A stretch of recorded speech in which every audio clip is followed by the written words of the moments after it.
To our Honorable Chief Guest, Dr. B.D. Kulkarni, respected Principal, Dr. R.A. Jagirdar sir, teachers and all my dear friends. Today we have among ourselves Honorable Dr. B.D. Kulkarni sir, CSIR Distinguished Scientist and the Distinguished Professor MD ACASIR NCL Pune for his expert lecture on sustainable chemical engineering and future. No procession is complete without the blessings of God Almighty. Our founder father late Padmashri Dr. Vithalrao Vikhe Patil. Sir, request all the members on the dais to please proceed for puja and also request our Honorable Chief Guest to kindly enlighten the lamp.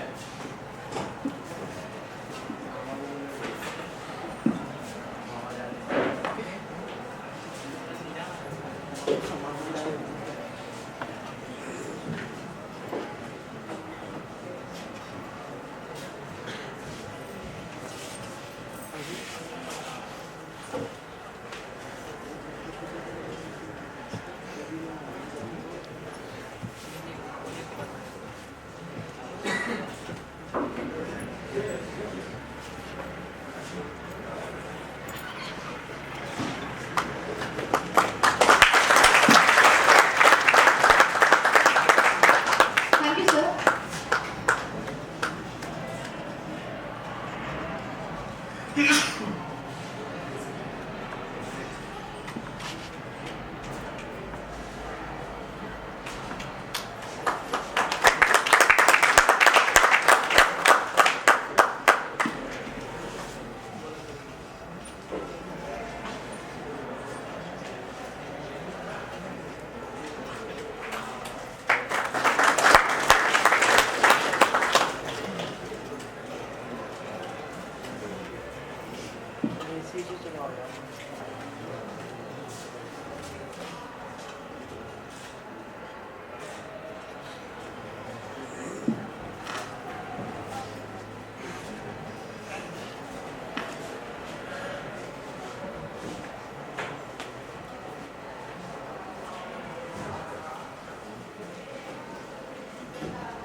Thank you, sir. Now I would like to request our respected HOD sir, Dr. R.W. Gaikwad, to convey the welcome speech and introduce our honorable chief guest to the audience. Hello. Good morning to all. Respected Dr. B.D. Kulkarni sir, chief guest of today's function and the most valuable personality in PREC. On behalf of Department of Chemical Engineering, Pravara Rural Education Society, staff, student and management, I welcome you sir to this institute. We are fortunate enough to have such a towering personality in chemical engineering, Honorable Dr. B.D. Kulkarni sir. We are trying since last 4 or 5 years to call sir to deliver a talk to you, you actually, and today the day have come. Sir has very distinguished personality. He is a scientist of CSIR, distinguished professor and dean, engineering sciences, ACSIR National Chemical Laboratory. He has completed his PhD in 1978 and MTech 1972, BTech 1970. He has very vast experience in the field of chemical engineering all over the world.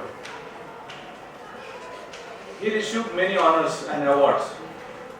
In 2007, J.C. Bose Fellowship, then Fellow of TWAS, the Third World Academy of Science, Trieste, Italy, then Award of Federation of Indian Chamber of Commerce and Industry, then Chemtech CEW Award for Outstanding Contributor in 2000, Best Scientist of the Year in NCL Research Foundation National Chemical Laboratory Pune, Fellow of INSA, the Indian National Science Academy, which is one of the most prestigious, then Shanti Swarup Bhatnagar Prize for Science and Technology, Engineering Science and Technology, Council of Scientific and Industrial Research, New Delhi, India. Fellow of Indian National Academy of Engineering. UDCT Golden Jubilee Visiting Fellow of UDCT Mumbai. Ardili Award for Excellence in Basic Research in Chemical Engineering. Fellow of Indian Academy of Sciences. Fellow of Maharashtra Academy of Sciences. He also received Amar Daikem Award by IICHE. Then he also received in 1980 Medal of Young Scientist by INSA, that is Indian National Science Academy. He served many bodies like Indian Academy of Engineering, then Society of Scientific Values, New Delhi, Indian National Academy, the Asia Pacific Chemical Reaction Engineering Working Party, Confederation of Indian Industry, ISCRE, then member of International Advisory Panel and Editorial Board, Chemical Engineering Sciences, Elsewhere Science, member of International Advisory Body for American Chemical Society.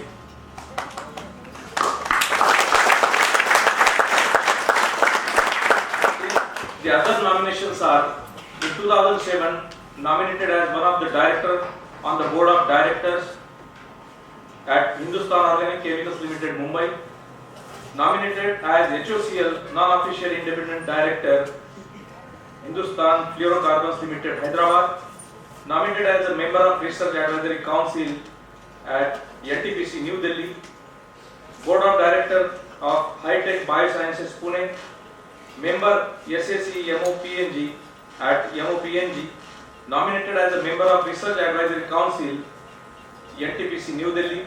Chairman Selection Committee for Selection of Directors, ARCI, Hyderabad. Member High Level Committee of Distinguished Chair Professor, Director of Science and Technology, New Delhi. He has got 357 research publications in international journals. He authored 21 patents, 66 PhD awarded under him, 10 post-graduation have been completed, 10 postdoctoral also been completed, and 150 undergraduate summer students are working under him till today. Personality we have in our institution. We are fortunate enough, sir, you accept our invitation to come over here only to talk to you people, to students. Once again, I welcome you to Pravara Rural Education College, Loni. Thank you, sir. Thank you so much.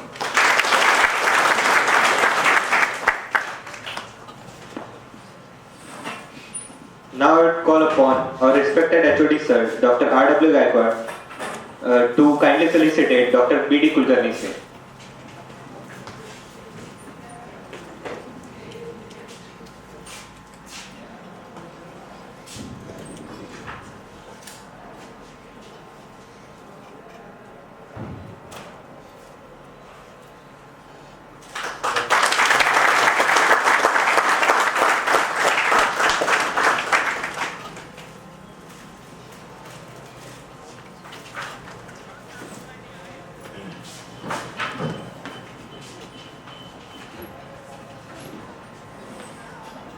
Thank you, sir.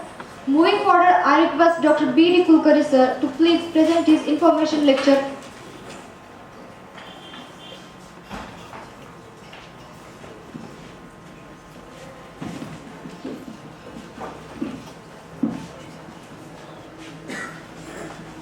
Namaskar. I'm going to talk to you in all languages, including those which I don't know. If you don't follow something, you can be sure that I have also not understood. Anyway, I remember to have come to Pravaranagar about 25-30 years ago, when the college was in its infancy and incipient stage. And I remember Professor Patil was the principal at the time.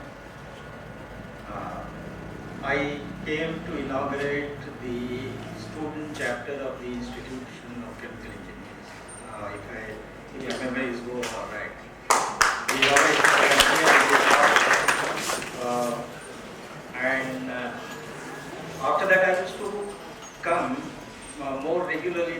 years, maybe till 85 or so, because the college was in the process of recruiting a large number of teachers, professors for the department.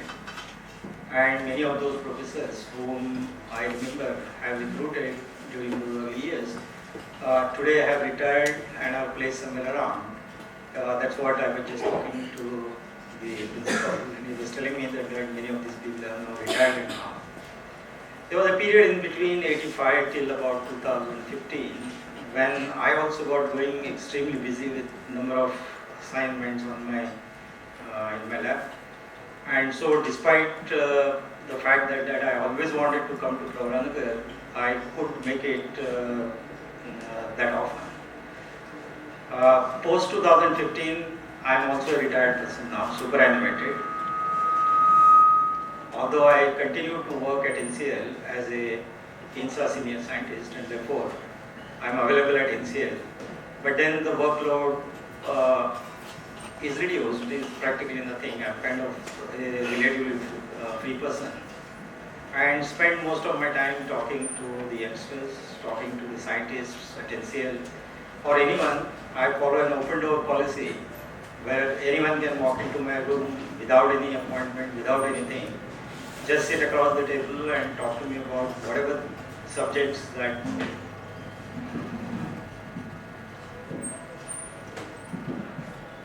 Are you able to hear me now?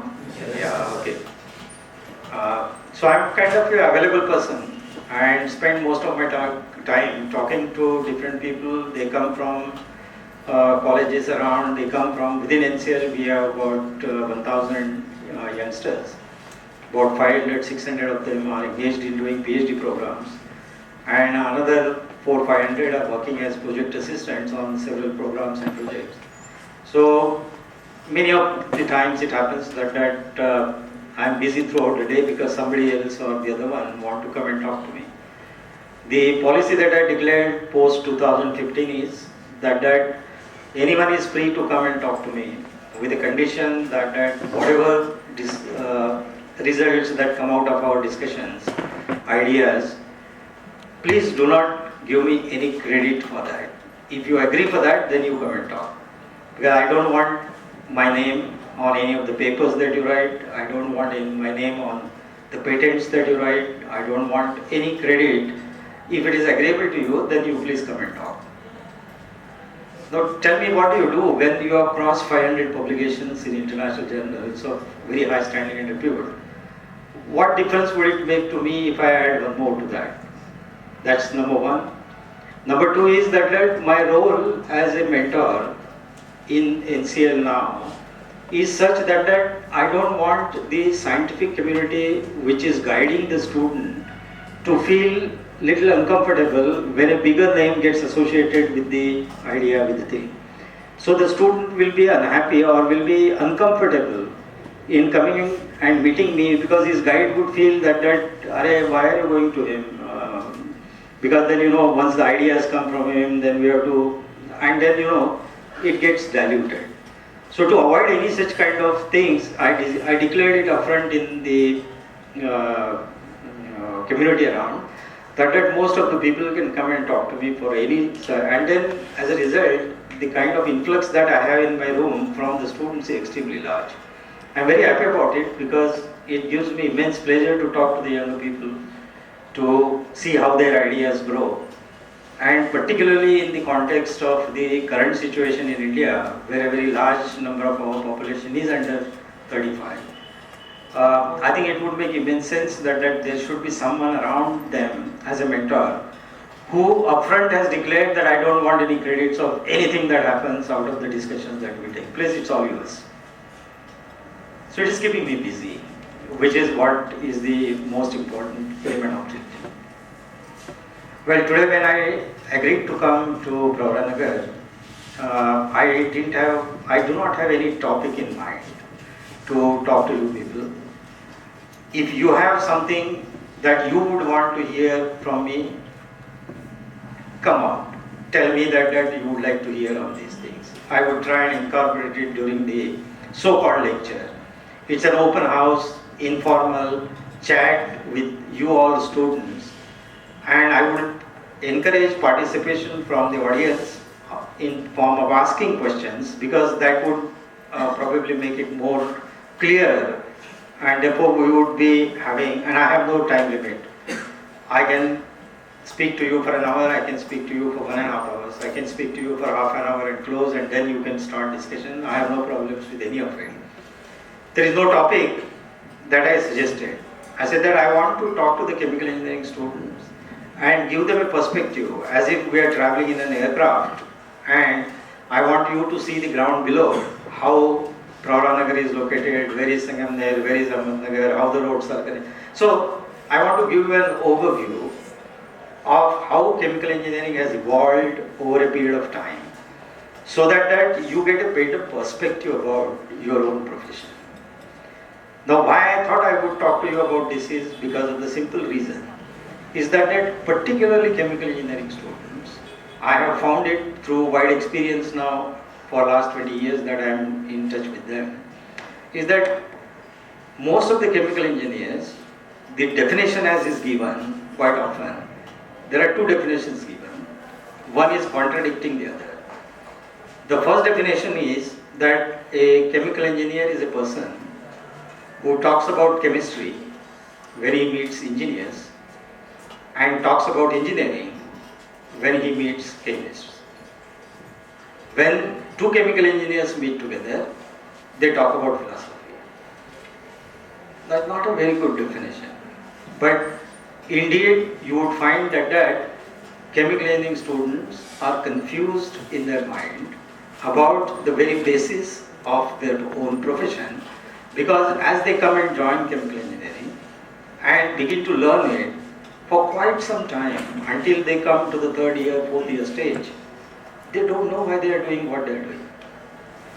Like other engineers, like mechanical engineering students, electrical engineering students, civil engineering students, when you talk to them, their focus and domains are well defined. A mechanical engineering student will learn about, because his main job is fabrication, and therefore they are the people who manufacture right from a small needle to an aircraft, but they are primarily in the domain area of fabrication. Fabrication using the materials that are available. They could be metals, they could be wood, they could be any other material that's available to them. They want to create, fabricate and create a device that is going to be useful to the society. So their role is well defined. You talk about electrical engineers, their role is well defined to provide power to the machinery so that the work can be done. Civil engineers are well defined in terms of their structures, in terms of building the dams or whatever, and therefore their domain areas are fixed. When it comes to chemical engineer, there is no domain for it. The domain is wide open and the whole universe is his domain. But a chemical engineer doesn't know this. There is a story, Marathi song, if you people know, Eka Talyat Hote Budke Pile Surikha. The chemical engineer is like that. That in this big sarovar, he is one person, he doesn't know that he is Rajkumar. बाकी सगळे बगळे त्याला हसतात. कारण त्याला स्वतःचं रूप माहित नसतं. In a similar fashion, chemical engineers don't know their own profession because it is so vast and beyond comprehension of a normal man. The second definition, therefore, of a chemical engineer is that he is a person who is the most privileged entity living on this planet. How do I justify this? तुम्ही सकाळी उठल्यानंतर पहिल्यांदा काय करता? नळ सोडता, पाणी. Who gets you this purified water? Who gets you this water which is of a potable quality? मग्गा जो वापरता, प्लास्टिक बादली जी वापरता, the shaving cream, the blades which have got the titanium coating on it because they will last longer. Everything that you touch from the morning till evening as you go to the bed, you would find that you are touching an object which is made by a chemical engineer. In fact, chemical engineer is always at the center stage, wherein it is he who manufactures, it is he who fabricates, it is he who decides on the quality of life of the society where we all live. Whether it is medicine, whether it is agricultural sector, whether it is energy sector, whether it is environment sector, whether it is water sector, any of these things that you take, unless the inputs from a chemical engineer is received, the final object which is used by the society cannot be prepared. The most chemical engineers don't know the central role that he plays in bringing about the quality of life to the society, the sustainability of life for the society, the transportation, the mobilities, you name it, including the safety and security. And therefore, if you look at the government agenda, you find that all of these are the most important items on any government for making the country live peaceful.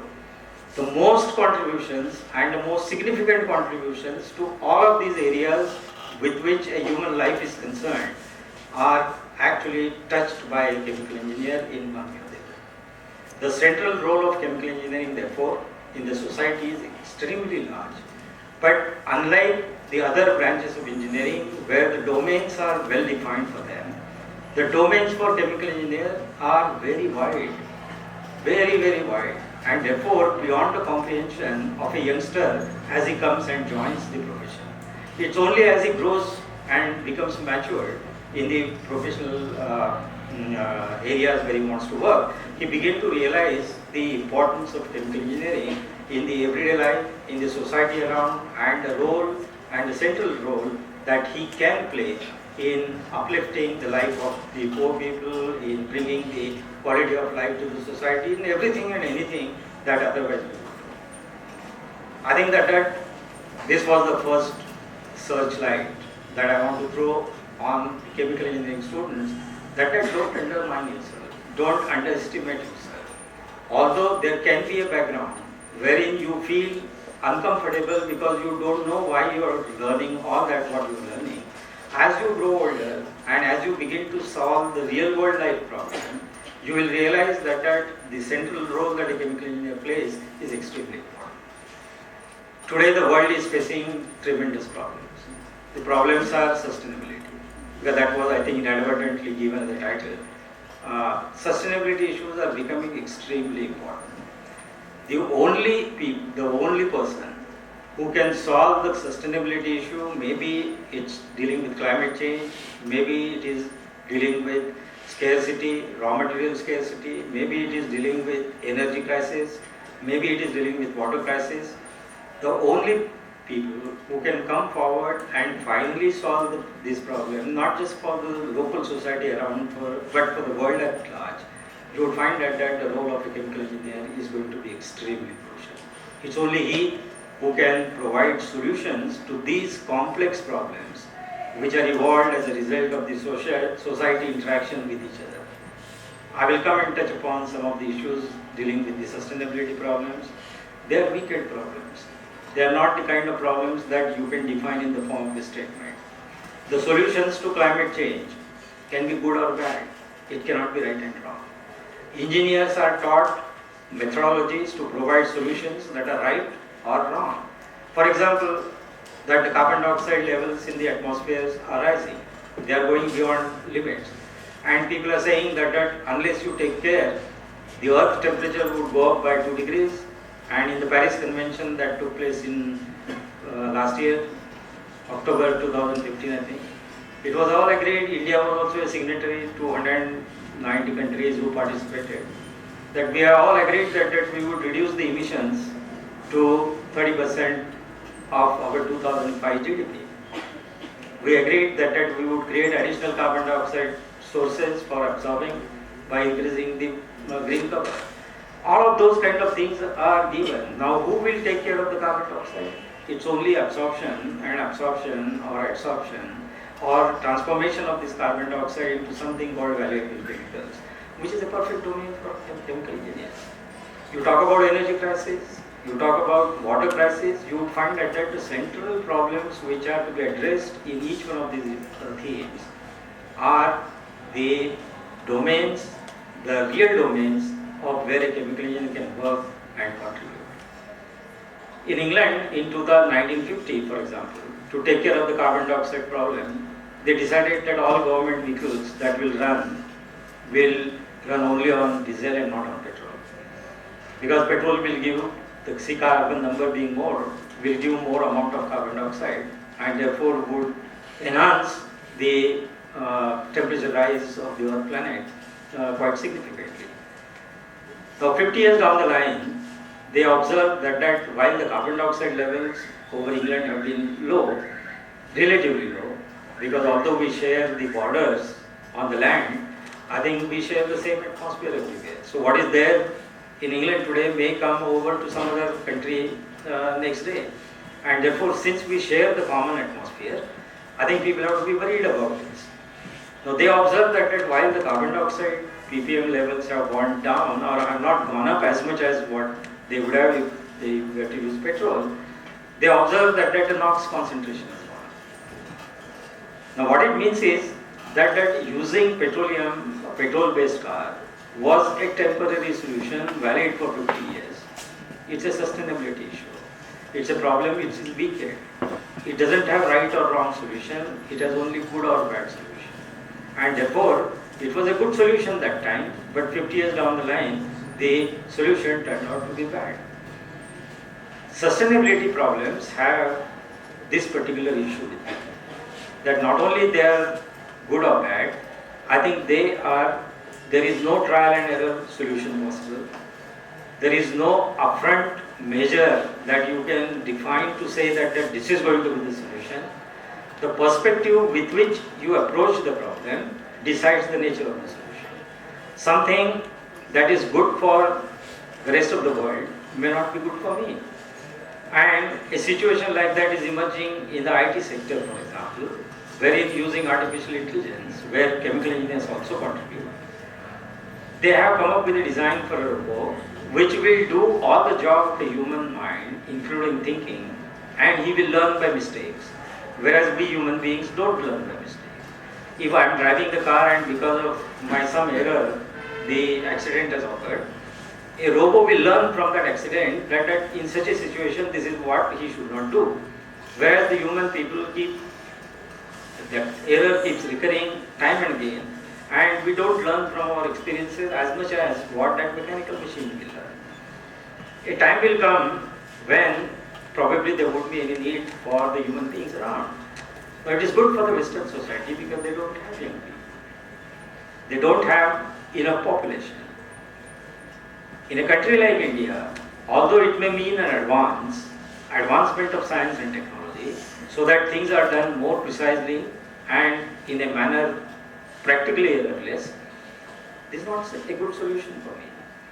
So sustainability kind of problems always pose you very difficult scenarios and situations wherein something that is good for someone may not be good for some other person. And that's exactly why there is a quarrel between several nations. United Nations is trying to mediate and tell people that if America and Europe have 80-90% of the carbon dioxide which is emitted into the atmosphere is coming from their technologies and science, why are you holding India responsible and asking them to cut down their carbon dioxide limits? Because if I have to grow, I need energy. If I need energy, anything that I burn will finally get converted into carbon dioxide and water. And therefore, if I am to grow, if my economy has to grow, then I have to use larger extent of energy and therefore larger extent of carbon dioxide in the atmosphere. If you are imposing the same restrictions that you are imposing on the Western nation to India, then it's a disadvantage to me. And therefore a solution which is good for them is not good for me. And therefore, with 190 countries participating, with each one having its own point of view, you would find that 190 different opinions get expressed, and therefore we don't come to a certain consensus. But India being a wise country, India being a country with large history behind it, understands that I am not looking at it only from my selfish point of view. Because finally I share the same atmosphere as the rest of the nations. And therefore, pointing fingers at you did this, and playing the blame game, we understand the central point that yes, carbon dioxide emissions must be reduced.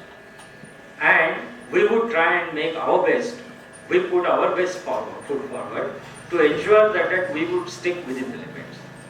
Now while the so-called intended nationally determined contributions and it's called INDC, has been agreed upon.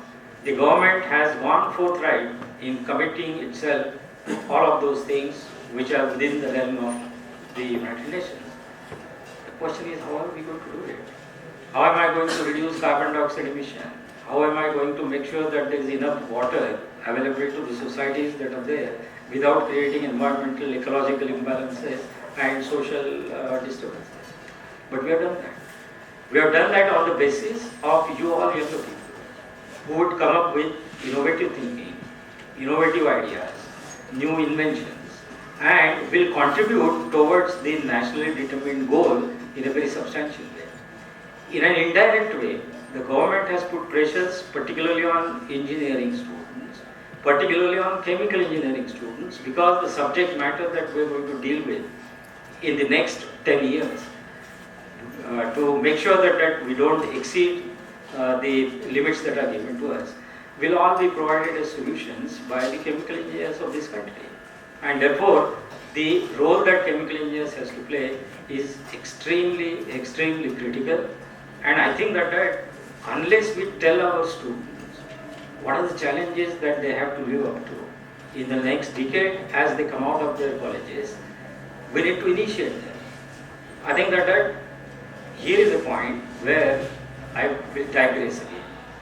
I will come to science and engineering education itself, and then come to the task of inventions and innovation, because that's something that would make absolutely clear the picture. Look at the science and engineering education in the country. Right from the time we became independent, there was nothing called policy of science. The S&T policy was not in existence.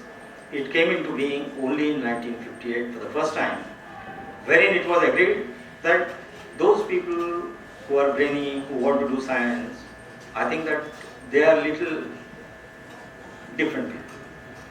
And therefore, we must protect them. We must isolate them from the society. We must give them anything and everything that they want. We should leave it to them as to what they are doing, because they are good brains, they are intelligent people, vibrant, and therefore we should give them this security. The modern education institutions were called the modern temples of India, because it was believed that it's only science and technology which, through its implication in the society, will bring about a change in the living standards of this country. We recognized post-independence that India has been a rich country of rich resources. What is it that we don't have? We have everything that the rest of the world has. And we are a very rich country in terms of the resources. But in terms of the people who live in this country, we are living in the poverty. That's because of the imposition of the powers from outside. That we were subdued always. India lived in a poor state. State of living was extremely poor, although we were a rich country. So the new government which came after independence understood that the only way to transform this is through science and technology. And therefore science and technology was given a special status. Those who were engaged in science and technology were given the freedom, do whatever you want, remain isolated, and the hope was that we would come up with something that's useful to the society at some stage. So the government started all IITs, government started new educational institutions, new medical colleges, everything.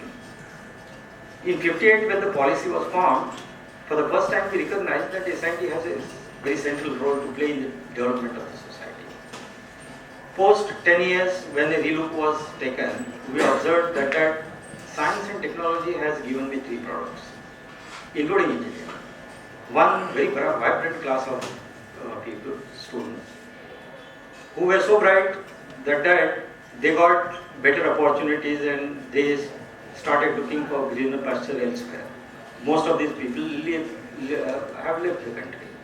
They went to US, they went to Europe, they went all over the place because the salary packages was very good. And these people were for some reason not available to the country. This was the so-called famous problem of brain drain. So much was talked about it in the decades of 70s and 80s. The second crop that came out of the science and engineering institution was people like you and me who didn't go abroad. But the hope that government had was that these people will be engaged in the public sector organizations, and the public sector companies will employ these people in the hope that the technology would be upgraded. The brightness of these students and the kind of work routine that was there in the industry, particularly public sector industry, didn't match. Most of these people were therefore unhappy working in the public sector industries, but no R&D was done because the challenge and the demand of R&D was not made on these people. The third category of people, as can be expected in any society, were little below the line kind of people who took up any kind of job that is available to them. And government thought that we must come back and do something to take care of this brain drain issue, to take care of the R&D, technological R&D. It is at this point in time that a relook was taken at the engineering education. By that time, even in the Western world, the science and engineering policies were getting changed. The Grades Commission report from the American Institute, when it came, it very categorically identified engineering education as engineering science-based education. If you look at the chemical engineering profession itself, you find that chemical engineering started in 1888 in a dilapidated, given up textile mill shed. Because in Manchester, there used to be, was the capital of all textile goods. And in one of the dilapidated, thrown away shed of this textile mill, chemical engineering was born. It was Graham Davis, who was an inspector, industry inspector. He was not a chemical engineer, but he was inspecting number of industries, and the industry friend came and asked him the question that I want to ask you as an industry person, that I am running my industry. I have a mechanical engineer who takes care of my fabrication of the machines. I have an electrical engineer who takes care of my power requirement for the machinery. I have a civil engineer who takes care of all the structures that I need for mounting my equipment and all of that kind of stuff. But I don't have a person who understands the heart of the process. The transformation process that is taking place in the plant, I need a person who understands that process, and therefore will be in a position to come and design a system, a reactor, which will give me the production without creating waste. Now this was translated in the form of 12 lectures by Graham Davis, and the first chemical engineering term was coined and used there. In 1889, by that time, during the year, 4 different departments of chemical engineering got started in America. They emanated and came out of, like the Wisconsin department came out of mechanical engineering, the Michigan one came out, there are 4, 5, 6. But during those 1 year period, 3, 4, 5 departments came up with well-designed courses wherein the central heart of the process plant would be understood, and a new branch of engineering was born called chemical engineering. Now until 1923, when Arthur Little wrote that book of chemical engineering principles, there was no document of chemical engineering existing prior to that except the notes by the lecturers who were giving the lectures. It was observed that there was some person working in sugar industry, there was another person working in paint industry, there was another person working in some other industry. And while these people were trained both for mechanical, electrical, civil, as well as to understand the heart of the process, they were adequate for that industry. But if I have to take this chemical engineer from sugar industry and put him in paint industry, he is not able to do as good a work as he was doing in sugar industry.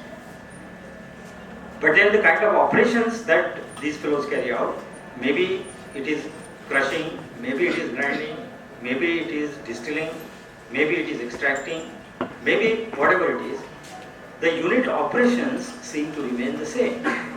And therefore, rather than industry-based education, if we convert our education into unit operation based kind of thing, then such an engineer will be more generic and therefore will be available to any industry for its growth.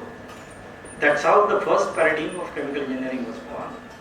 It's called the unit operation paradigm, wherein a chemical engineer was involved in designing the process plants at the scale of the equipment, which is meters long. Now, post 1923, after that book was written, number of advances were taking place. These advances essentially were to move from the length and time scales that an engineer uses for design from the scale of the equipment to the scale of phenomena. That when I design an absorber, I am talking about mass transfer. Now, mass transfer occurs across an interface.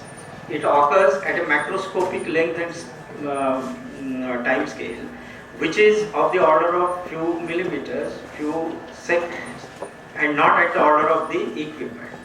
And therefore, a new paradigm was born in 1950, because by that time we began to understand the phenomena that is taking place. What is it that says? It is heat transfer, it is mass transfer, it's hydrodynamics, momentum transfer. There are chemical transformations occurring which occur at a certain reaction. We realize that thermodynamics play an extremely important role because it tells me the final visible thing. It tells me certain things which are not visible. It tells me what are the domains where I can operate. Enabling tools and techniques like maths are extremely useful because mathematics allow me to look at the process, plant, phenomena, whatever that you are talking about in a completely independent manner and is the language of science. I realized that if grammar is the science of language, then mathematics is the language of science. Now this is a profound statement. And therefore, chemical engineers adopted natural sciences like chemistry, physics, biology, whatever that is required. We adopted engineering as mechanical engineering because we need to do fabrication. We adopted power, electrical engineering. We understood the role of civil engineer and therefore incorporated it in our studies. We incorporated the phenomenology of the events that take place at the macroscopic level so that the length and time scales at which I should design my equipment became clearer to me. I incorporated mathematical tools of prototyping, designing system through sets of equations, and therefore raised the level of a chemical engineer from that of a plumber's kind of job to one of an engineering science person. And this science person was so powerful that he could talk to the chemist shoulder to shoulder. He could talk to physicists shoulder to shoulder. He could talk to biologists, he could talk to mechanical engineers, he could talk to electrical engineers, he could talk to civil engineers. He could talk to instrumentation fellows, he could talk because he has mathematics as the basis of his understanding.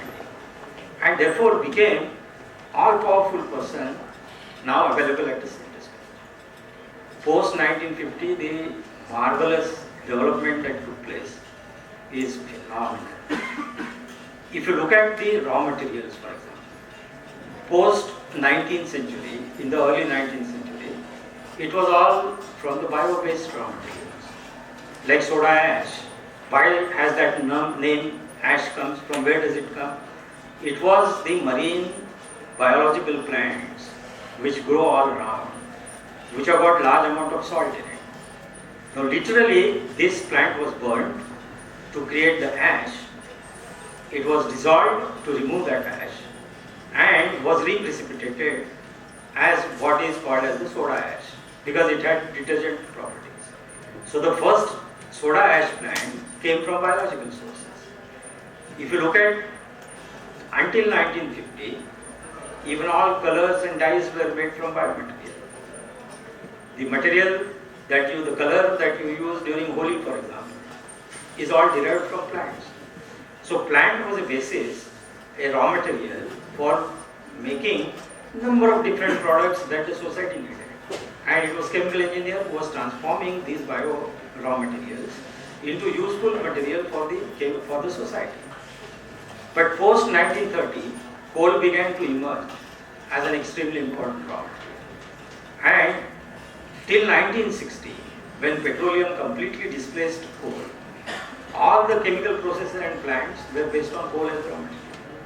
So right from town gas to anything and everything that you look between that period, you would find that the coal-based chemistry, including Fischer-Tropsch synthesis, South Africa has the largest plant for producing diesel and petrol, aviation fuels, from biomaterials, from coal, the fossil fuel-based energy, the Sasol plants, which became famous in the world, actually all are derived from the coal biomass kind of thing.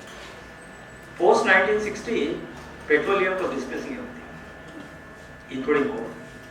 And the crude that we get has changed the entire game so substantially that at post 1960, development of things like polymers and a huge difference that the polymers have made, because it became one of the material available to the society, that I don't have to use steel, I don't have to use wood, I don't have to use many things which polymer plastics can do. And therefore, post 1960, million tons worth plants were designed by chemical engineers to crack this crude oil, transform them to platform materials, and through the use of reaction engineering, through the use of controls, through the use of dynamics, through the use of optimization, through the use of multi-criteria decision tools, with the use of life cycle analysis, we were able to come and design our processes and plants that changed the world economy substantially. Who did this all? It's chemical. It is he who is manufacturing material in millions of billion tons, and not just one chemical, but thousands of them, which are useful to the society, and therefore the role that a chemical engineer plays in the society is inevitable. Nothing can beat it ever.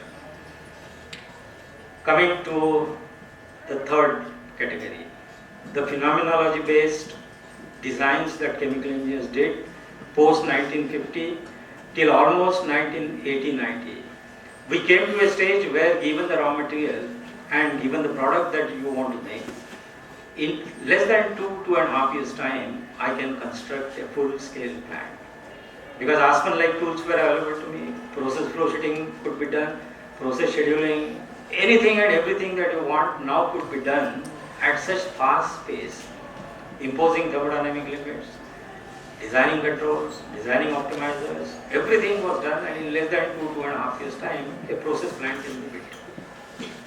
We thought that it's the end of chemical engineering, very saturated, very matured area, and we will be able to deliver in no time. The moment makes the society make the demand. But post 80, the situation changed again a little, and we entered the so-called third paradigm of chemical engineering, which is the molecular chemical.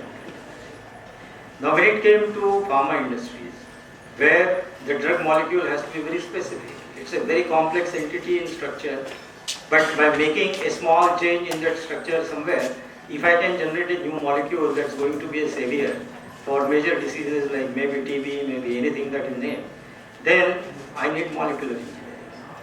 I need tools and techniques which will allow me to probe not at the micrometer length scales, but at the length scales of molecules.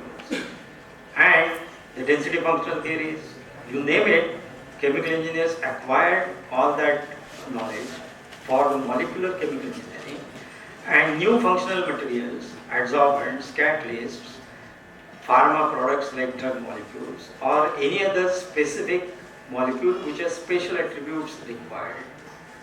We were in a position to come back to the third paradigm. So post 80, chemical engineering has again diverted from the second paradigm of phenomenology and macroscopic length and time scale modeling to a new set of further pruned it. Further, we went from the equipment scale to event scale, from the event scale now to the molecular scale. And all the tools and techniques that we need for analyzing such chemical engineering and eventually incorporating them in the design was finished.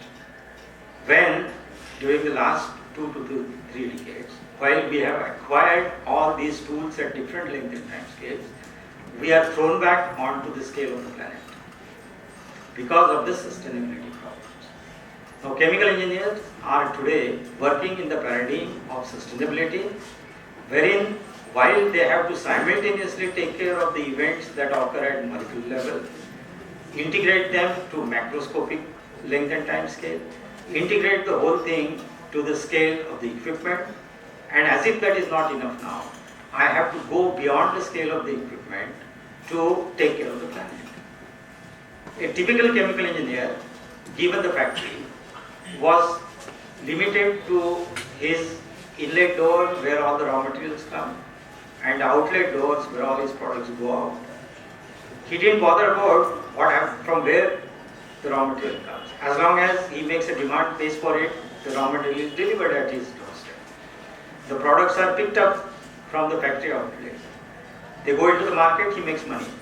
So the definition of a chemical engineer enterprise was limited to inlet of his factory to the outlet of his factory. Marketing, distribution, taken care. But now when I tell you that if I have a boiler in my plant and if I am burning wood, then a chemical engineer must realize that the raw material is not wood. He is not burning a log of wood there in the boiler. He is burning a tree in the forest. So the limit now extends from the inlet gate of the factory to the natural resource from where I get my raw material. Similarly, when the product from my outlet goes out, it goes to the market, gets consumed. After its consumption, the remnants are thrown away as waste, and I am accumulating very large amount of waste on the earth planet. If I am the one who is creating, then I am the one who is also responsible for its disposal. No other profession ever will take this view other than a chemical engineer. Because my limits are not factory inlet outlet. My limits are the natural resources from where I draw them.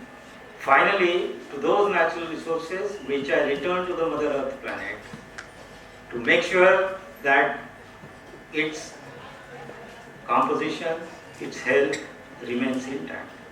Because one of the definitions of sustainability is that if I am enjoying the fruits of what Mother Earth has given me, I have every right to consume it. But I have no right to erode it to a level wherein they are not available to the next generation. The role can be played only by people.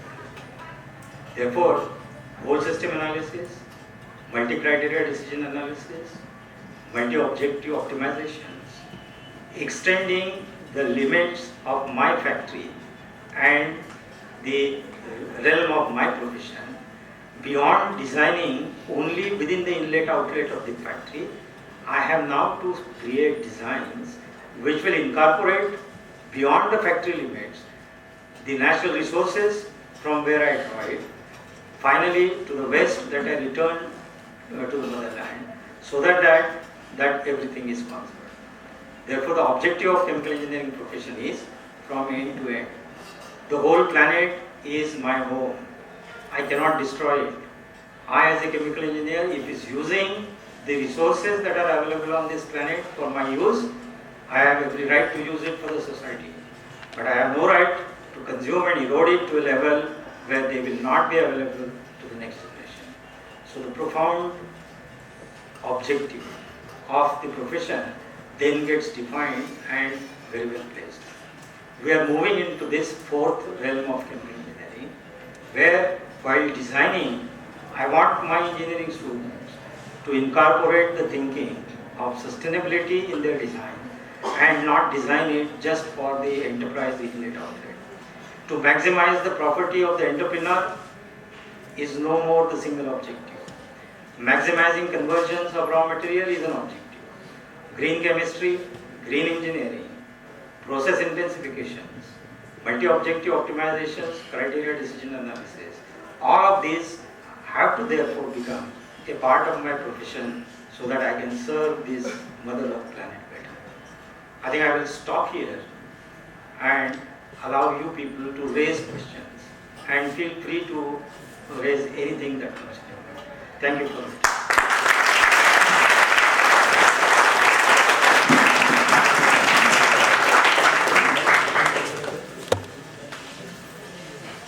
Was that adequate time, or you wanted to hear more, you wanted to hear less, whatever?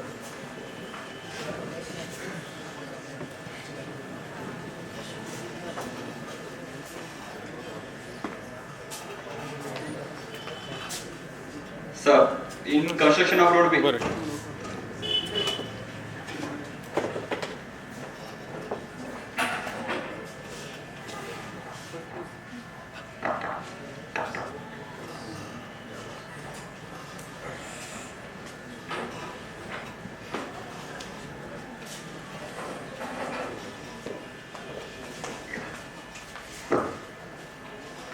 just one thing, do not hesitate to ask any question, because our knowledge, our sphere of knowledge is so much less than our sphere of, and therefore something that might appear stupid actually will not be so, because all of us are ignorant.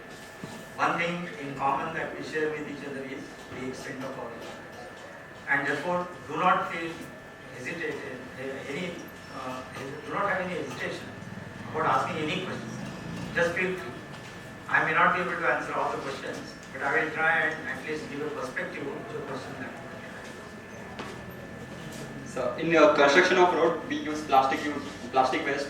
By treating that, we use in construction of road. My question is, medical waste, how can we treat?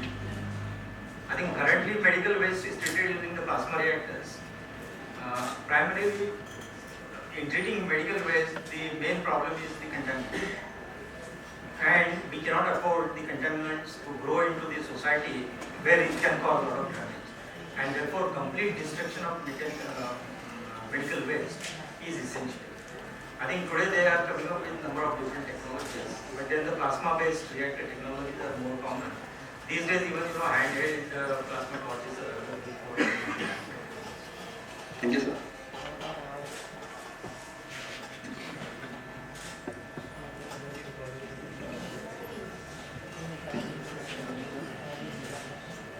Yeah, just open up.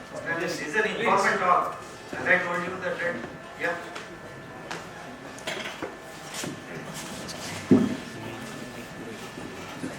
Sir, how as a student can we contribute sustainability in our workplace?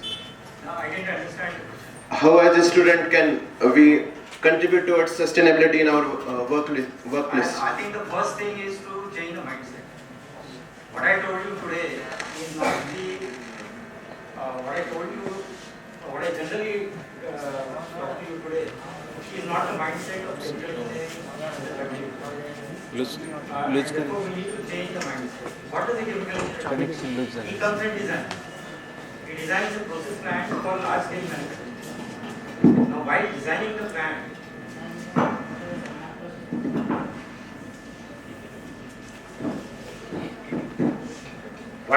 the plant, if now he starts thinking to incorporate the sustainability issues while making a design on the table itself, then the sustainability issues will be taken care of in the course of time.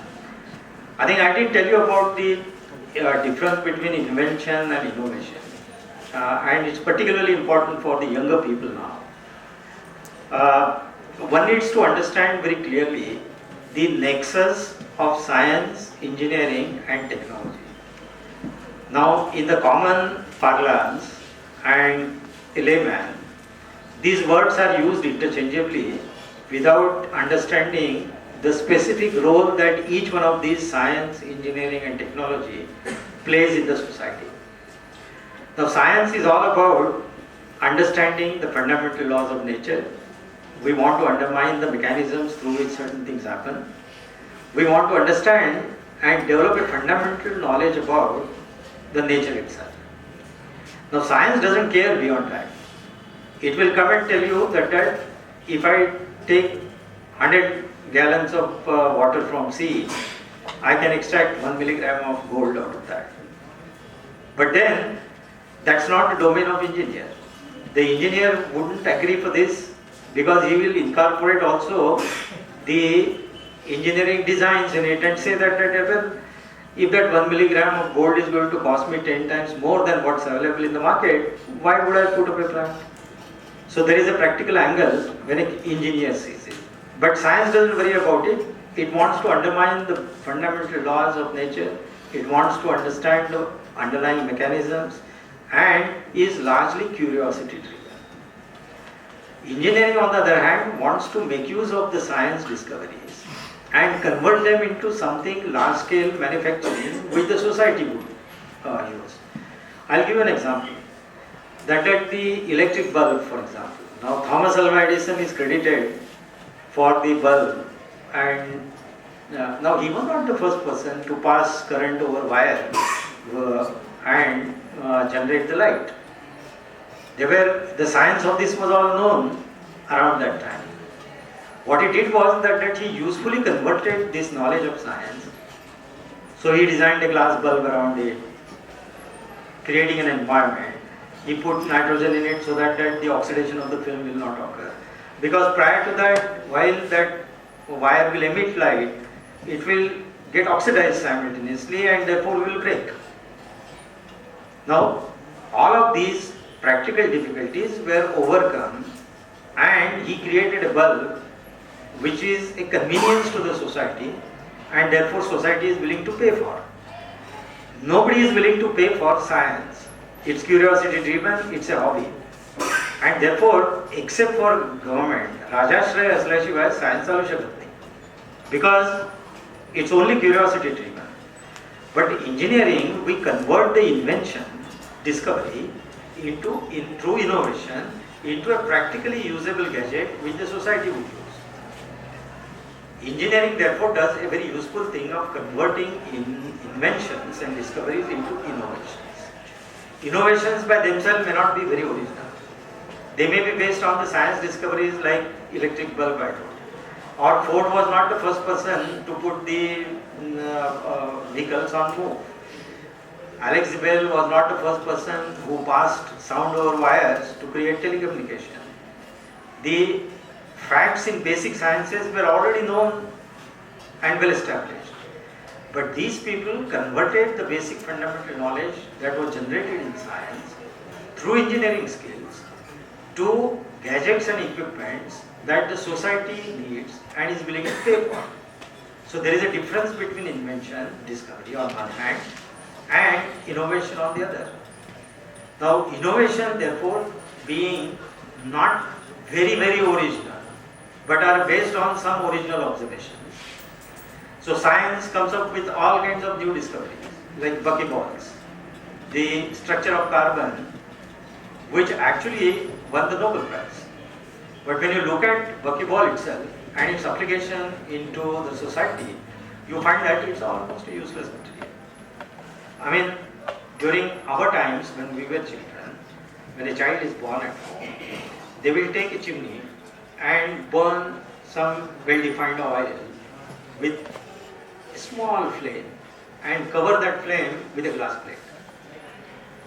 The black soot that gets deposited on the glass set is actually buckyballs, is that carbon. But then the practical use of buckyballs is practically nothing. So it is not, this is one invention you cannot convert into innovation. I'll give you another example. Seawater, for example, saline water. The water is such an important thing that in a city like Madras, they have a huge coastal line, abundant water available but not water to drink. Can I not desalinate this water and create a potable water? All that it needs is energy input into it. If I take a glass of water and put some common salt in it, it dissolves. And during the dissolution process, we chemical engineers understand that there is a heat of dissolution involved. Now thermodynamically I can calculate what that heat of dissolution will be. So in theory, if I want to dissolve that, I need to put back that energy which was the heat of dissolution into that glass of water so that salt will separate. Now if you look at thermodynamically desalination, it costs you something like 0.75 kilowatt hours to treat 1 cubic feet of water. We have large MSF thermal desalination plants in Abu Dhabi and the coastal line there because they have energy cheap. So they use thermal power to dissolve the seawater and create potable water for them. The amount of energy they spend is 5 kilowatt hour. Thermodynamically I require 0.75. Practically they are using 5. So people came up with membranes. They said that why use thermal energy like this? Let me use reverse osmosis. reverse osmosis has cut down the energy requirement from 5 to about 2.2 kilowatt hour to treat 1 cubic meter of water.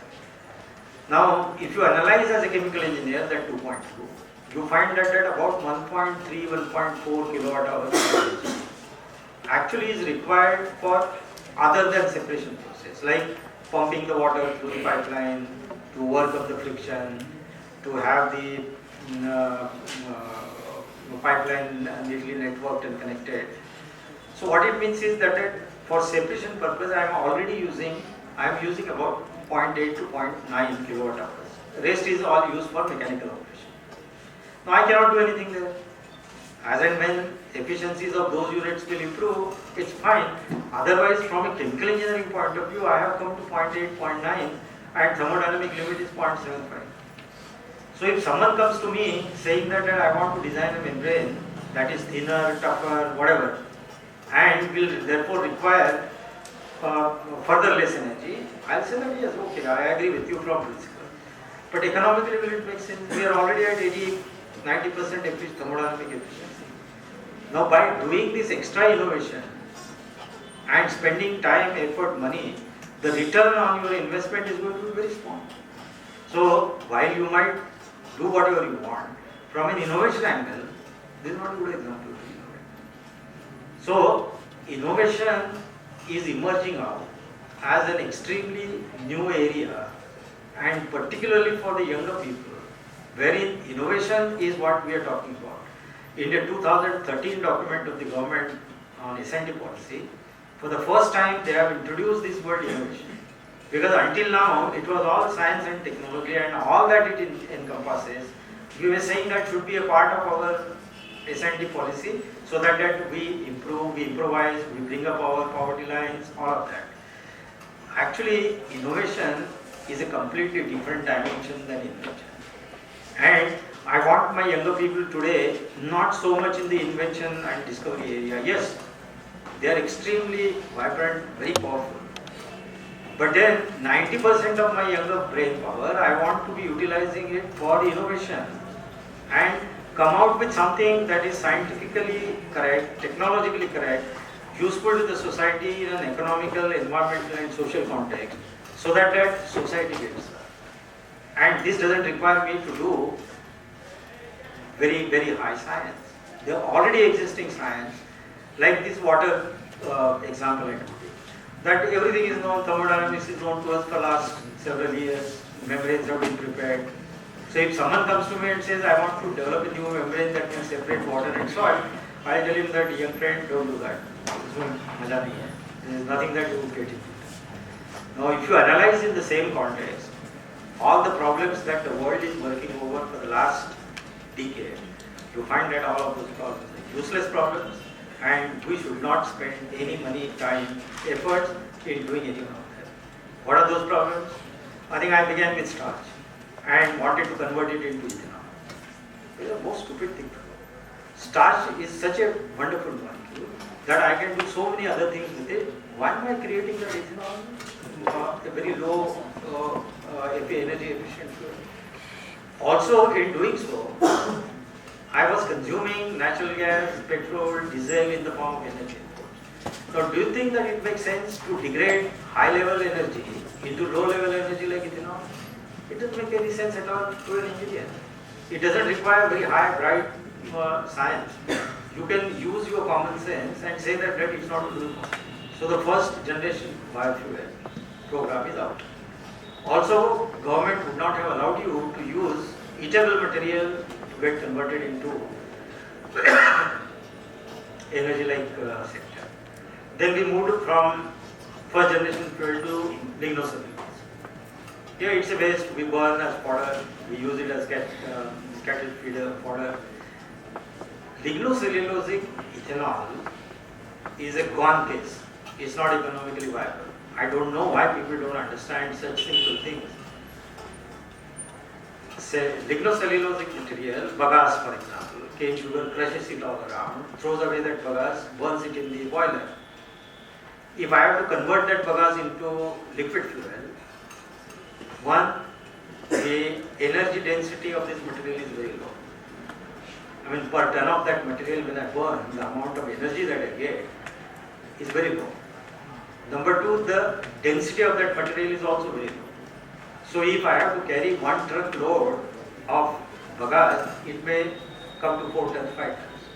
But in the same truck, if I am carrying a gas or if I am carrying the energy density being high, I am carrying a much larger energy source than carrying the bagasse. Now 50 kilometers is the radius within which if this raw material is available, I can erect a plant. Because the economy of scale is extremely important. I cannot put a 5 ton per month plant, 10 ton per month plant. It's not going to be economically viable at all. But if I want 1000 ton plant to be put up, where is the raw material? Within 50 kilometer radius, if I don't have bagasse, I cannot bring it into the plant. And to bring it anything outside 50 kilometer limit, my transportation cost is very large. So it doesn't make sense at all to convert bagasse into business. The third generation, which people were extremely kind of hopeful about, was these algae and microalgae. Now there are companies in the US who have been generating something close to 90 lakh liters of the algal biomass for crushing to produce biodiesel. At that scale, it's not viable. Because photosynthesis being the main crux there, those who understand and chemical engineers who understand what photosynthesis is, the energy efficiency of converting light first into the biomass and from that biomass finally into the liquid fuel is economically advisable. Now while 100 crores of rupees are spent in the country and several million hundreds are spent world over in trying to generate alternative fuel source other than the fossil fuel source, you find that a rigorous engineering analysis of all of these problems will drive you to the conclusion that they are economically unviable. Now the final question, holy grail that people ask. Carbon dioxide is emitted, we are worried about carbon dioxide. Can I convert this carbon dioxide into chemicals? Yes, soda ash is one, urea is another. I need several such million tons. But then I am throwing away gigatons of carbon dioxide. I mean, less than 0.00001% is only I am utilizing. So if I can convert this CO2 to methanol, now this fellow Ola, he got his Nobel Prize for converting carbon dioxide into methanol. It's such a fundamental discovery of importance. But engineering wise, when I start looking at methanol from carbon dioxide, I find that even if I give you electricity free, your electrical demand is free. Now I give you carbon dioxide, convert it into chemicals. Its thermodynamic calculations and economically viable calculations show you very clearly that this is a non-profit proposition. Nobody will touch it. Innovation and inventions, therefore, are two sides. And anything science tells you about the possible. Yes, this is possible. They will come and tell you that CO2 can be converted to hydrocarbon, CO2 can be converted to methanol, whatever you want. But engineering analysis, when you do, you find that that is the most stupid thing to do. And therefore, inventions and innovations have to be analyzed with a different frame of mind.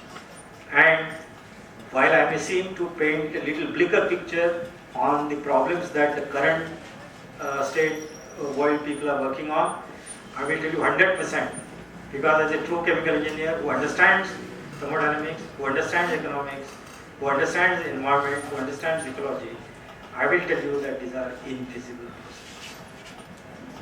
Therefore, younger people, when they come up with propositions for innovation, you need a mentor who would analyze it for them threadbare and tell him upfront that do this, don't do this. Because our population is very large and we are now gearing up our younger population towards innovation, having a mentor around with whom you can go out, talk, exchange freely, listen to his views is extremely important. Without that, we will end up corrupting our younger generation. Because they are in a state at the moment where they are productive, they are effective.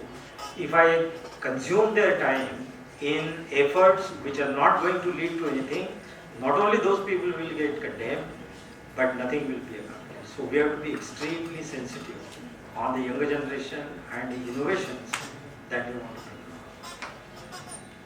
I think I digress from your point, but I hope I may have covered something that I didn't talk during the lecture. Welcome.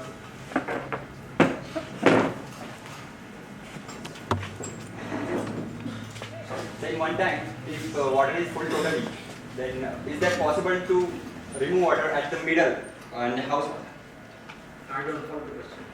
So consider one time, and the water is totally full in that tank. Okay. If we want to remove water at the middle water tank, at the center water. Tank मधलं एकदम मिडलचं water आपल्याला बाहेर काढायचं. तू एक tank घेतला त्या tank मध्ये पाणी भरलं फुल आणि एकदम सेंटर मध्ये मधातलं वॉटर बाहेर काढायचं आपल्याला टँकच्या. तर ते पॉसिबल आहे का? कोणते टेक्निक काढू शकतो आपण ते? काय पॉसिबल आहे? तिथे ड्रिल कर एक पाईप लाव. नाही जर असं नाही, आपल्याला कॉन्सन्ट्रेशन जसं मेजर करायचं वॉटर.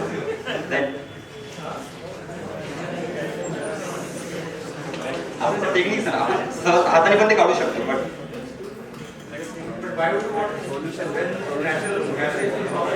ठीक आहे सर, एखादं सोल्युशन आहे एक. Pollution has to be tackled completely because water may have soluble components of the polluted material. You need some absorbents on which those impurities will get absorbed.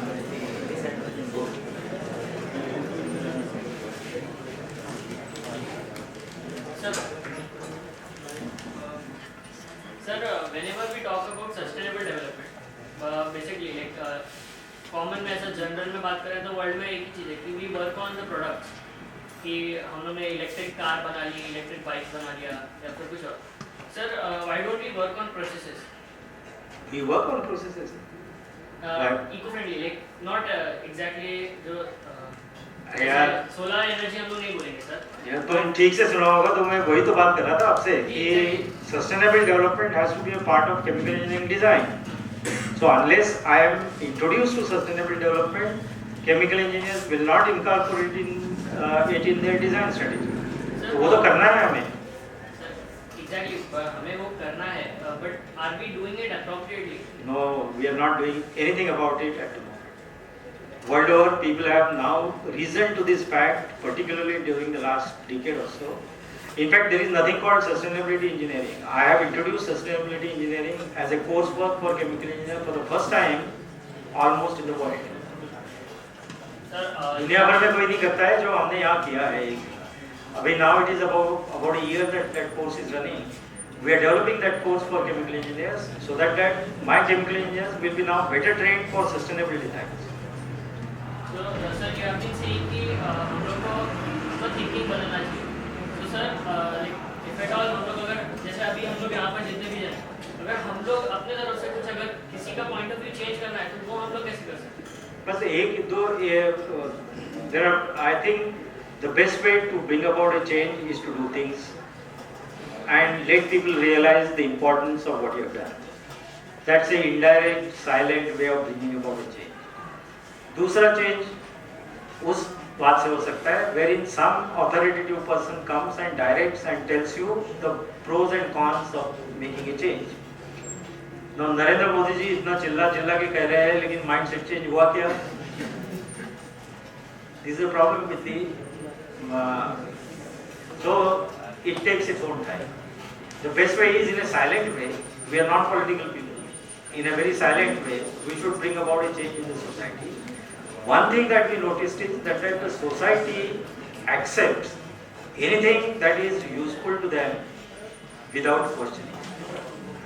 And therefore, we should be the silent workers who are bringing about a change in the society without even the knowledge of the society that the change has taken place. No opposition. But if you go and tell somebody directly to do it, वो आपसे ये कहेगा कि तुम खुद को क्या समझ रहे हो? That's the difficulty. Changing mindset is a different problem. Yeah. Organic farm is one of the cure for one of the ways to cure sustainability. It's one of the ways. But the organic farming, if you see, it's completely costly compared to the conventional farming. So what would you like to say about it? Yeah, first of all, there are debates on this issue that whether organic farming, when you do the complete life cycle analysis, it doesn't work out to be, see there are three important angles. The first is the economic angle. That if as an investor I have to invest in something, I look at it as a business proposition, wherein I will calculate my input, the investment, the utilities, the expenditure that I would need to transform this input into final output, and the revenue that I generate by selling this output, so that my business proposition must remain economically viable. Otherwise, I will not invest my time, because I have several other options open. So economic viability is first extremely important issue. Legislation will impose conditions and constraints from the point of view of environment, because it is the environment and the society which will suffer if I am doing something which is not environmentally tangible. Socially, it must be also relevant. Like if I come up with a process that will convert the animal fat into some cheese or whatever like material, I will not have cultural acceptance.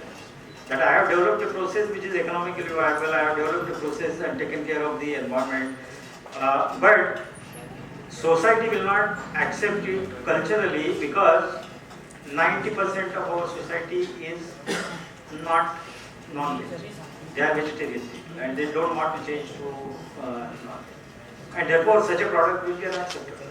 So social, cultural attributes are extremely important in developing a process, a manufacturing plant, a product, because it's finally the society which consumes.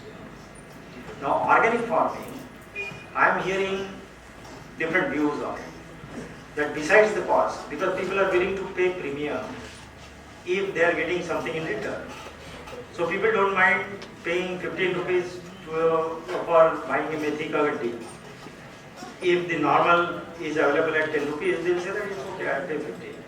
But then it must guarantee me that I have positive attributes of this organic farming. So economic viability to a certain extent can be absorbed, compensated. But other issues, particularly the environment, are dangerous to calculate. And unless you do the complete life cycle analysis, like Goshala is an extremely good example. That while we all talk about Goshala and the importance of it, the amount of carbon dioxide that is emitted from the periphery around is extremely large. So when you calculate the environment damage, when you calculate the social impact, you identify the problems of innovation. And unless this analysis is done, a person should not take up an innovative problem. If he is having some innovative idea in his mind, he should first get that analyzed on the basis of the life cycle analysis, whole system approach, use all kinds of tools to satisfy the demands of the economy, environment, social requirements, then find out and prioritize the problem where he has to go and attack, so that it becomes positive in all of them. That's where the innovation is, and is one step distilled over the invention. One more question I want to ask you, because the students are here and they will be working on their projects. So what kind of research area should be worked on?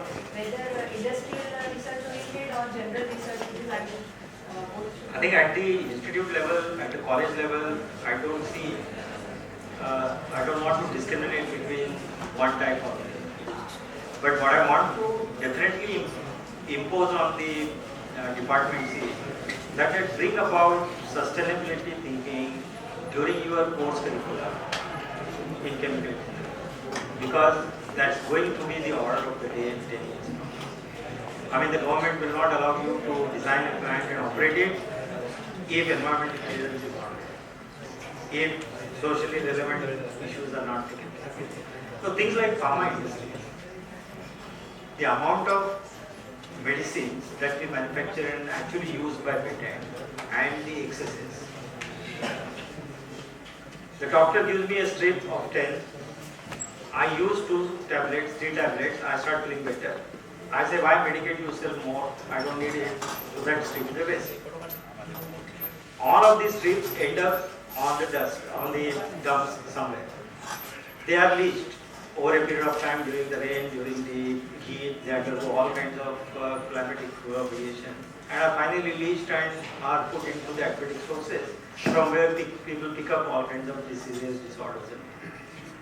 Now the social relevance of this pharma making, if it is incorporated appropriately, then I can, as a legislator, a decision maker, come back and tell that factory that your production limit has not to exceed this. Because ciprofloxacin, for example, is now a very big use. It's one of the most common antibiotic wide spectrum medicine given for various disorders. And 70-80% of that is actually available in the terms afterwards, and therefore are creating problem of a kind different. So, socially relevant problems, environmentally relevant problems, economically viable problems, all have to be combined into a complete whole system analysis that will come and decide on the innovation that I have to make. Because today my younger people are groping in the dark. They don't know what to innovate or what will lead them to an innovation. Number two, they do not know if an innovation has occurred. They don't have the capacity even to appreciate and understand that, hey, I'm getting something different. I can convert this into a value addition proposition. Most of my people are ignorant to a level where they don't even know if an invention or an innovation has become. I think I need to change this.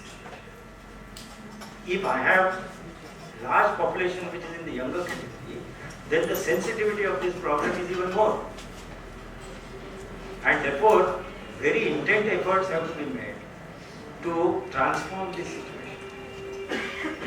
I am going around telling people to change their mindset. Not that in one lecture everything will be appreciated, understood, and people will begin to implement, but somewhere at the back of their mind, they will carry these notions. And anytime, anywhere they get an opportunity to exploit it, they would want to do it for themselves, they will also want to do it for others.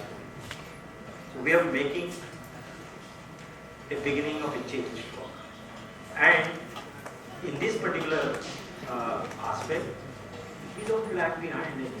The rest of the world also has started looking at this problem from this perspective. So why not catch up with them right now? Why is it that I have to listen to what a US pro says or a UK pro says? Can I not say something for the first time? It's possible with the kind of brilliance that I have in my class. It's that it's bottled up. It's not effacing. I want to give way to that. That's why I came and said that however stupid your question may look like, don't worry about that. Come out. Come out in the open to state your question problem is extremely important. Because we bottle them up. We don't allow them to ask questions, which is the wrong thing to do. Students also have grown up with that culture that don't ask the teachers. वो बाहर दोस्तों में बात कर लेंगे, वहाँ जो पता चलेगा चलेगा. So almost same question, this might be all for you. But does with artificial rain that we do, is it maintaining that sustainability? Artificial rain. No. It's not maintaining. No way. I mean, you cannot create rain. Yes. What is artificial rain? I mean, the water and the humidity is all existing all around. I am conglomerating that into dews and droplets. I do it through the process of sortation. It's a chemical engineering operation, isn't it? But if I have the cloud, if I have the Akash, where there is no humidity to a level where it can be all agglomerated together, then how will the rain come? Didn't you know about those failure experiments? That people spent 5 crores to an aircraft and अरे बाबा first check the humidity ना कितना उधर पानी नहीं है तो कहाँ से आएगी race? So those are all hypes.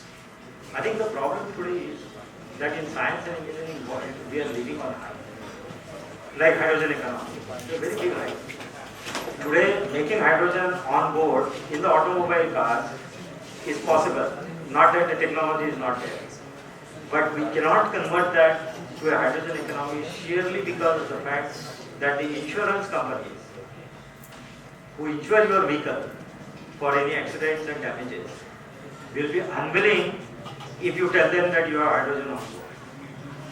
तुम बोलते हैं साला बॉम्ब वहाँ रखा है, तुम you are insuring me, you want to insure me. The whole hydrogen economy is going to be a failure in the course of time. Biofuels is going to be failure in time. Algae are going to be failure in time. Transforming carbon dioxide into any valuable chemical is going to be failure in time. It might appear very pessimistic. It is not pessimistic. It's based on the thermodynamic analysis. It's based on understanding the engineering science issues that are involved there. That as a illuminated person, you are coming and telling that this is not possible. I think one should take it seriously because we are spending millions and millions of dollars. We are spending large amount of money engaging people at their time. So I don't want my younger people to spend their time for 5 years trying to create an innovation that will not finally materialize. Not only he has lost his 5 years revenues and the family needs, because in the process you have to sacrifice.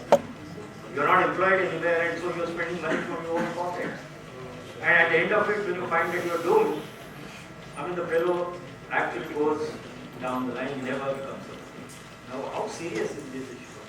The sensitivity of this issue must be understood by the government to the last decimal. I will do my part as a person who understands this topic and area and trying to generate this area in the country.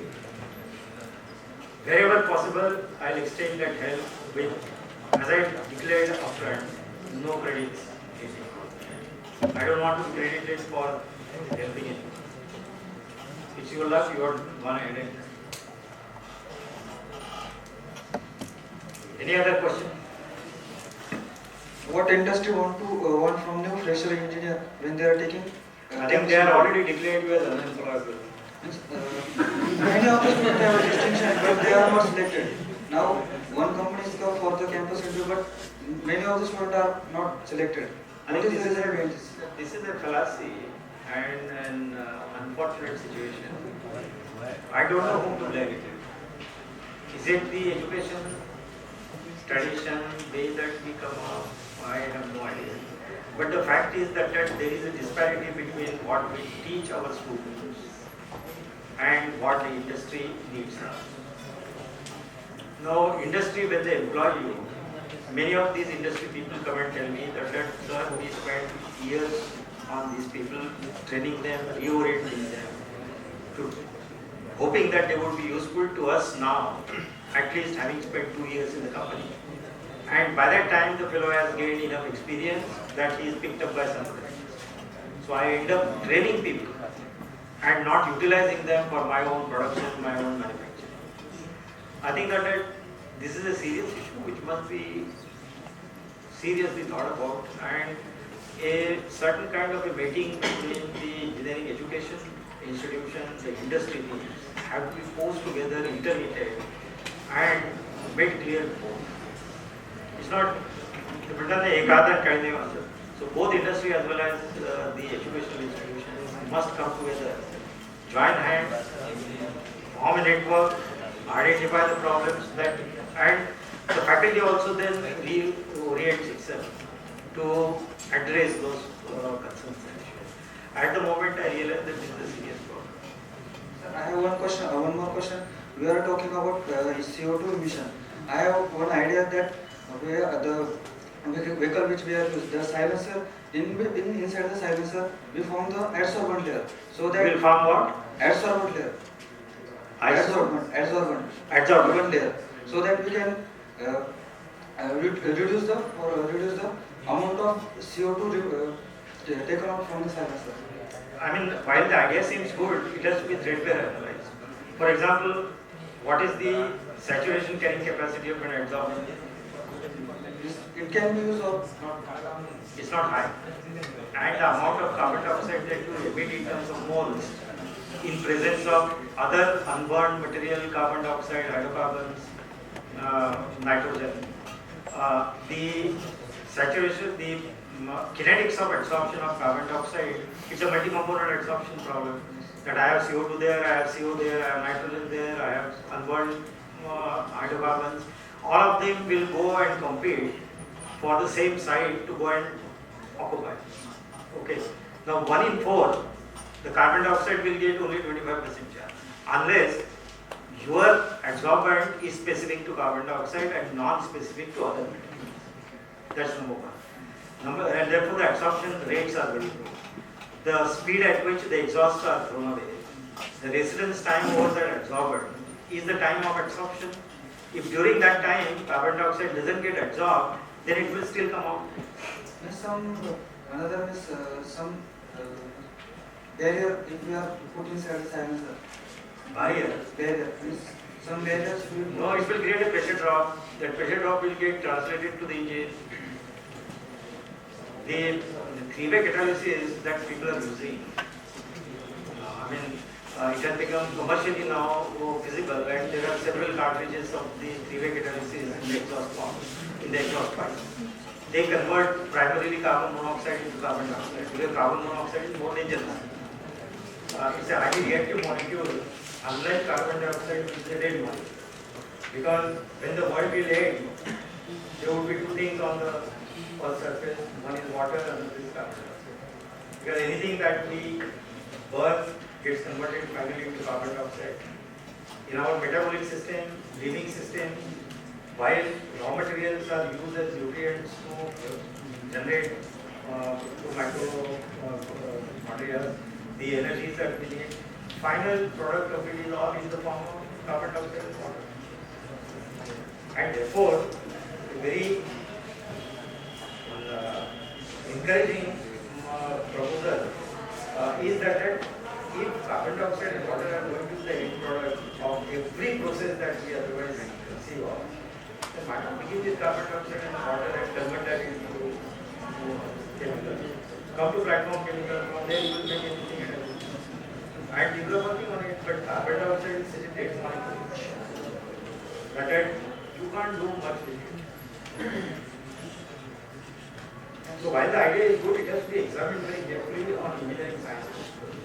And on the face of it, the problem that I see is one, the residence time of the exhaust gas over the catalyst bed, over the adsorbent bed, is not enough for all carbon dioxide to get absorbed. That means the kinetics of the process is slow. Number 2 is, so you have to design an adsorbent where the kinetics of the process is high. Number 2 is that it's a multi-component adsorption problem. So how will you eliminate other gases from getting absorbed, reducing that CO2 level? The third thing is that the adsorbent has got a saturation. Can you that if I have 10 grams of adsorbent kept there, how much of carbon dioxide will you absorb? 10 grams, that's on the highest one. It will not absorb more than 1 gram. But then even if you take the complete limit, 10 gram carbon dioxide absorbs 20 grams. So practical viability of it also has to be seen. Now, no idea is worth going away. If you have that idea, think about it. What I have raised are engineering science issues that are associated with it. If you can overcome those, you can convert this into an innovation. No problem with that. But then it must be analyzed. That's what I am trying to make a point. That inventions, to get them converted into innovations, requires the process of engineering analysis, synthesis, and complete understanding. So that it becomes possible. 99% of the inventions you will find we have they are useless, they are good for science, not good for engineering. Thank you, sir.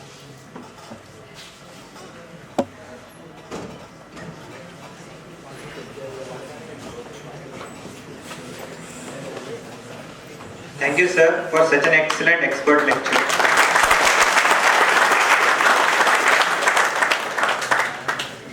Now I call upon Professor S.B. Magar to conclude the function by presenting the vote of thanks. Good afternoon, one of all. Respected Dr. Kulkarni sir, respected our HOD Dr. Raipur sir, Professor Garad sir from Chemical Department Polytechnic and his colleagues, my faculty members and dear students.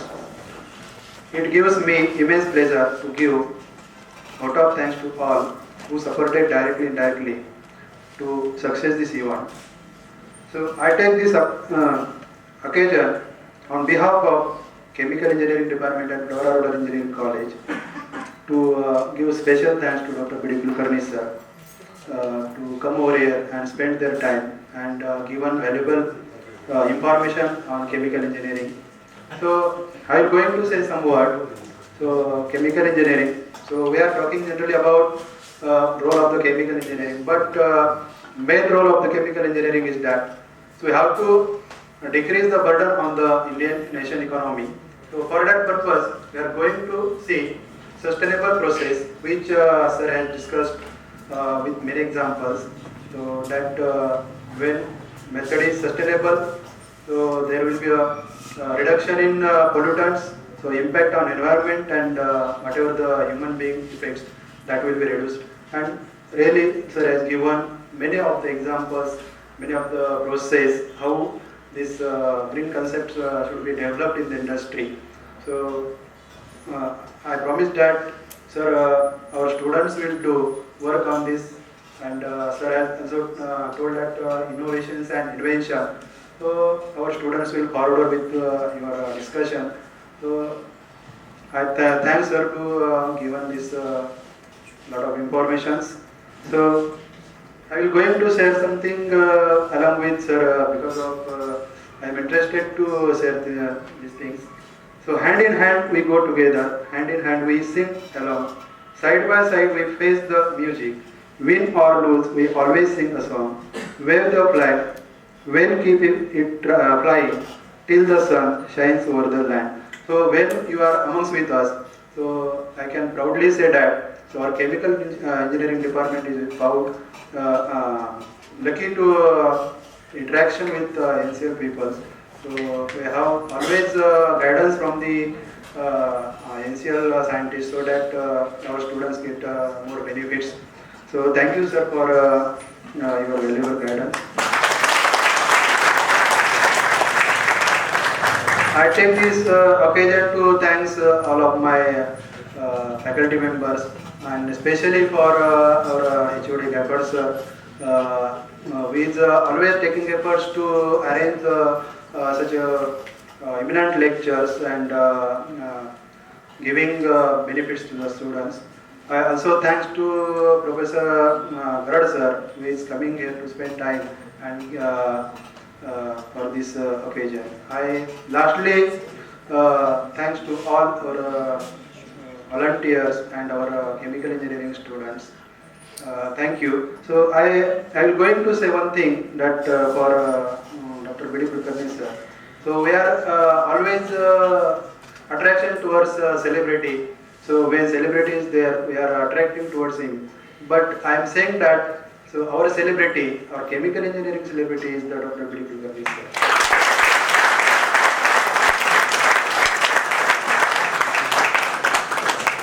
Thank you, sir.